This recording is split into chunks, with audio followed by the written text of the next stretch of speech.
happen. Well, that has yet to happen. A.G. Bondi said in February that a supposed, quote, client list, she said, was sitting on her desk right now to review. And she said that's been a directive by President Trump. 5 months later, we have zero answers, only more questions. What have we gotten since? Stonewall, evasion, lies. Trump was asked earlier this month if he had ever been informed whether or not he was mentioned in the Epstein files, and now we know he lied.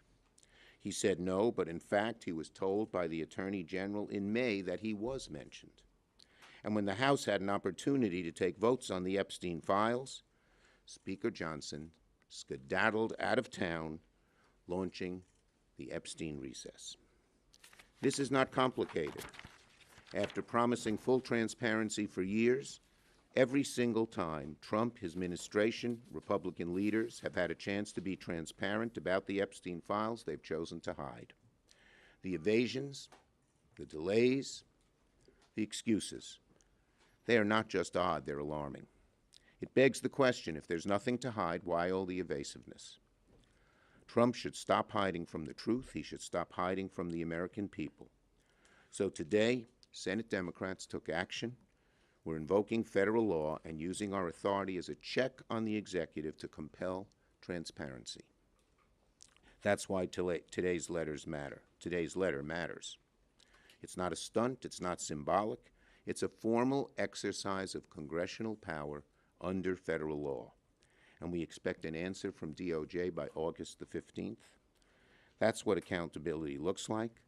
This is what oversight looks like.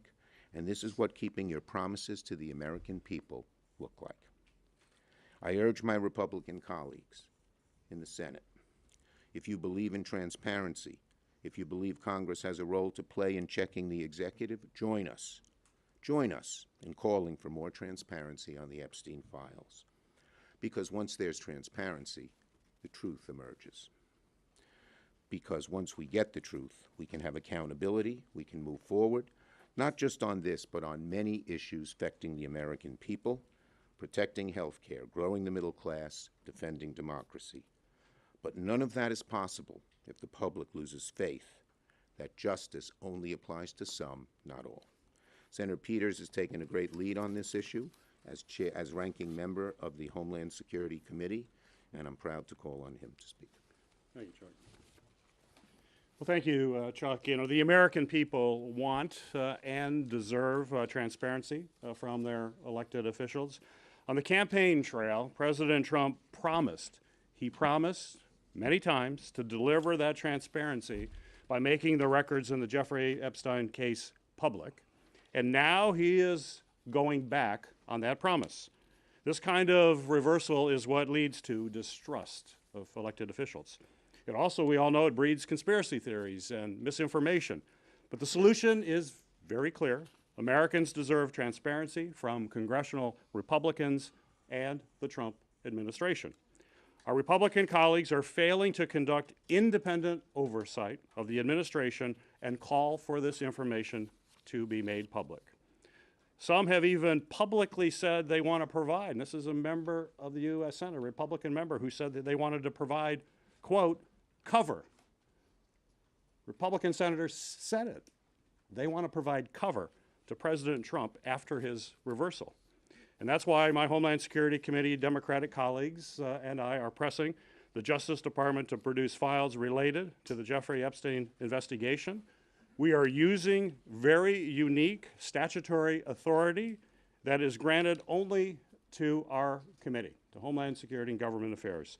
The statute that we are invoking requires the administration to hand over documents requested by any 5 members of the Senate committee.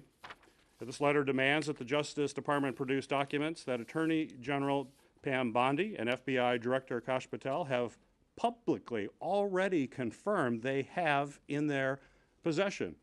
We all know, in fact, that the Attorney General said, quote, she said, they're sitting on her desk. It should be pretty easy to turn over documents that are sitting on the Attorney General's desk. It's certainly disappointing that we have to take this action to hold President Trump to his word. But we believe that providing this transparency is what is best for the American people.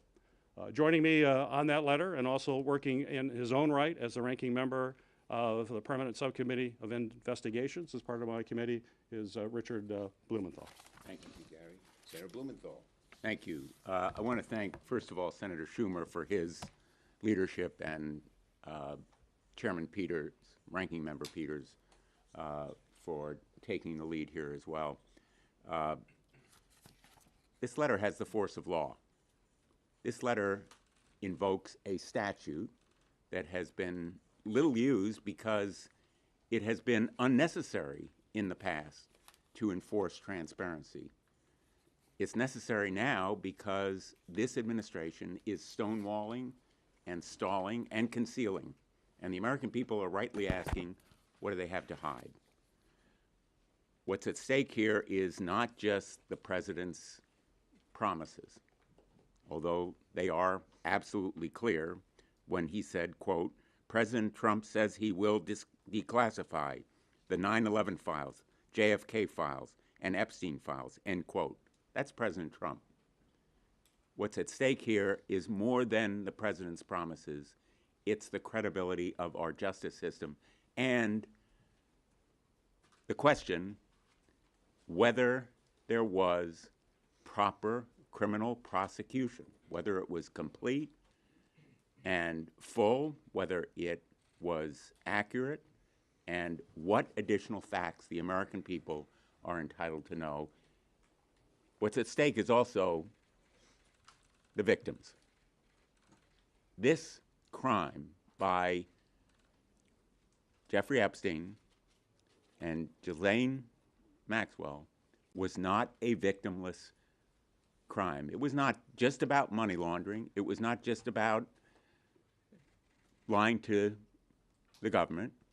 It was about exploiting women, in fact, girls.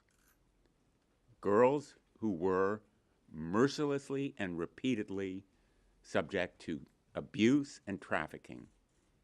And that is why the American people have a right to know who else was involved, whether the system really was rigged in favor of the rich and powerful, which is what the suspicion has been on the part of a lot of the president's supporters and why they so enthusiastically greeted his promises of full disclosure. He's broken those promises.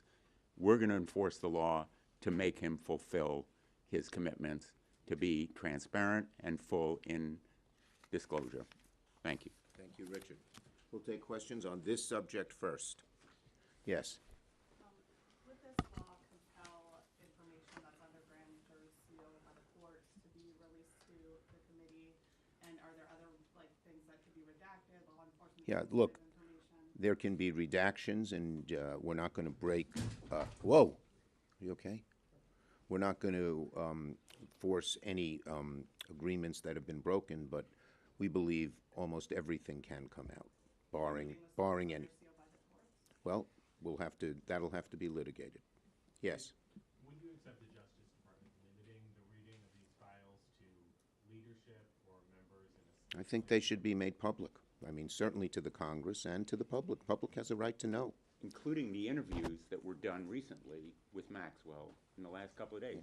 All the notes that were taken, any recordings, should be made public as well. And, you know, the redactions that Senator Schumer mentioned are standard operating procedure in the Department of Justice when it does a report based on an investigation.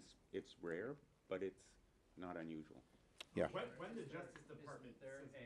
Go ahead. You both can go. Do you want to go at once? We'll answer to. Go ahead. He goes first. If they don't respond to your request, is there any enforcement mechanism? Is there any way for you guys? Well, our hope is that our Republican colleagues will join us in this. This is a law. This has been made. It should be bipartisan, and we're still, Gary, we're still talking to Republican colleagues about trying to join us, and that may help get this public. But if not, there's recourse in the courts. This is the law. And Yes. So how can Democrats, as the minority, take this to the courts? Explain how that would work. We have talked to some of our lawyers, and we will. This can be challenged in the courts. Yes. After the horrific shooting in New York and a police officer was killed, do you think it's a bad look for Senator Booker to be objecting to police and law enforcement related Look, bills? Senator Booker has strong beliefs on this issue. He's had them for a very long time. He believes in strong law enforcement. Yes. Some of your Democratic colleagues have talked about making an amendment to the minibus related to the Epstein files. Will you use that for the NOMS negotiations that are going on to try to push Republicans? Look, we on the initial minibus, we are running a hotline right now. Okay? Yes. Camille Bovey was confirmed last night even after a number of whistleblowers came forward, including some at the 11th hour. But what do you think this means going forward for future whistleblowers who are thinking about? I think I said it was one of the low points, not only in this Congress, but in the history of Congress, to put a man like this in such an important position as a circuit court judge. It's a disgrace. He doesn't belong there. And our Republican, he only had one qualification. He'd do whatever Trump wants. That's a horrible qualification for a judge. Yes? Thanks, Leader. What do you make of reporting that Republicans in the White House are lobbying against a stock trading ban in Congress here? We Senate Democrats are for a stock trading ban. Okay? Thank you, everybody. Do you want to? Go ahead, And Gary. we just passed it out of committee before this meeting here, and on a bipartisan basis. And do you have any comment on Senator Hawley and Scott kind of going back and forth, arguing about it? It was a spirited committee hearing, but the end result was that we passed it out and it now moves to the full Senate. And Thank you, everyone. Go ahead, Dick. Go ahead. And thanks to Senator Hawley for championing this cause. Yep. Thanks, everybody. Thank you. I thank Senator Blumenthal.